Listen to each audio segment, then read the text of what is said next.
Hi friends, നമുക്കിന്ന് പരിപ്പും കുമ്പളങ്ങയും കൂടെ വെച്ച് തേങ്ങയൊന്നും അരച്ച് ചേർക്കാതെ ഈസി ആയിട്ട് നല്ല ടേസ്റ്റിലും ഒരു പരിപ്പ് കുത്തി റെഡിയാക്കാം.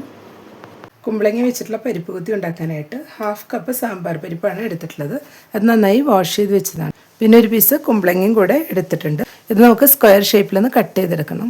ഇപ്പോൾ കുമ്പളങ്ങ സ്ക്വയർ ഷേപ്പിലൊന്ന് കട്ട് ചെയ്തെടുത്തിട്ടുണ്ട്. ഇനി ഇതെല്ലാം ഒന്ന് വേവിച്ചെടുക്കണം. പരിപ്പ് ഇപ്പോൾ കുക്കറിലോട്ട് ഇട്ട് കൊടുത്തിട്ടുണ്ട്. ഇതിലോട്ട് കുമ്പളങ്ങ ചേർത്ത് കൊടുക്കാം. ഇതിലോട്ടൊരു തക്കാളി കട്ട് ചെയ്ത് വെച്ചത് ചേർത്ത് കൊടുക്കുന്നുണ്ട്. അല്പം വേപ്പില ചേർത്ത് കൊടുക്കാം.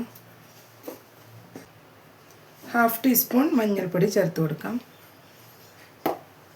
ഇതിലേക്ക് ആവശ്യത്തിനുള്ള ഉപ്പും കൂടെ ചേർത്ത് കൊടുത്തിട്ടുണ്ട്. പരിപ്പും കുമ്പളങ്ങയും വേവാൻ ആവശ്യമുള്ള വെള്ളവും കൂടെ ചേർത്ത് കൊടുക്കാം.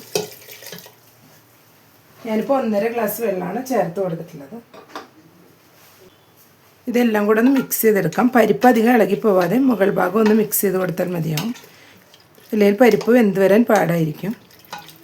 അപ്പോൾ എല്ലാം കൂടെ ഒന്ന് മിക്സ് ചെയ്ത് കൊടുത്തിട്ടുണ്ട്. ഇനി കുക്കർ മൂടി വെച്ച ശേഷം 1 വിസിൽ ഹൈ ഫ്ലെയിമിലും 2 വിസിൽ ലോ ഫ്ലെയിമിലും വരുത്തി നന്നായി തന്നെ ഒന്ന് വേവിച്ചെടുക്കണം. പരിപ്പ് നന്നായി വെന്ത് വരുമ്പോഴാണ് നല്ല തിക്ക് ഗ്രേവിയോട് കൂടിയിട്ട് നല്ല ടേസ്റ്റി ആയിട്ടുള്ള കറി കിട്ടുന്നത്. ഇപ്പോൾ ഒരു പാൻ വെച്ച് 2 ടേബിൾ സ്പൂൺ വെളിച്ചെണ്ണ ഒഴിച്ച് കൊടുത്തിട്ടുണ്ട്.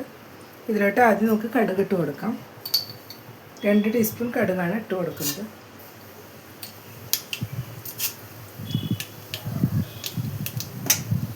ഇപ്പോൾ കടുകെല്ലാം പൊട്ടി വന്നിട്ടുണ്ട്. ഇതിലോട്ട് 10 വെളുത്തുള്ളി ചതച്ച് വെച്ചതും കുറച്ച് എണ്ണയും ചതച്ച് വെച്ചതും കൂടെ ചേർത്ത് കൊടുക്കുന്നുണ്ട്.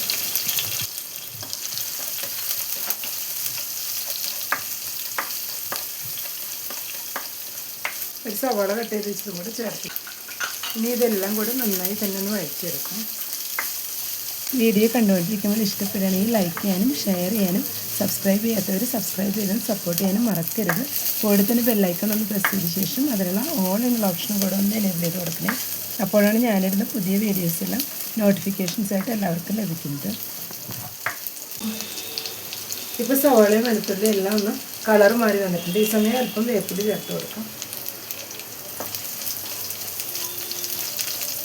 വെളുത്തുള്ളി സവാളയെല്ലാം ഇതുപോലെ ഒന്ന് കളറൊന്ന് മാറി വരണം. ഇതിലോട്ട് ഇനി 1 ടീസ്പൂൺ ക്രഷ് ചില്ലി ചേർത്ത് കൊടുക്കാം.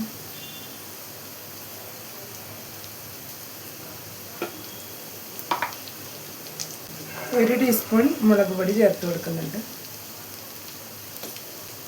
മുളക് പൊടിയെല്ലാം ചേർക്കുമ്പോൾ നമുക്ക് എരിവിനനുസരിച്ച് കൂട്ടിയും കുറച്ചെടുക്കാം.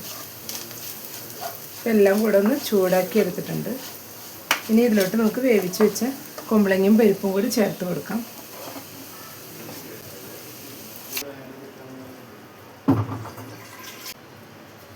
എല്ലാം കൂടെ ഒന്ന് മിക്സ് ചെയ്ത് കൊടുക്കാം.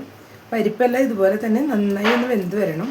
അപ്പോഴാണ് കറിക്ക് നല്ല തിക്നെസ്സും ടേസ്റ്റും കിട്ടുന്നത്. അപ്പോൾ എല്ലാം കൂടെ നന്നായി തന്നെ ഒന്ന് മിക്സ് ചെയ്ത് കൊടുത്തിട്ടുണ്ട്. ഇനി ഒന്നുകൂടെ ഒന്ന് ഇതെല്ലാം കൂടെ ഒന്ന് ബോയിലായി വരണം. ഇപ്പോൾ എല്ലാം കൂടി തിളച്ച് വരുന്നുണ്ട്.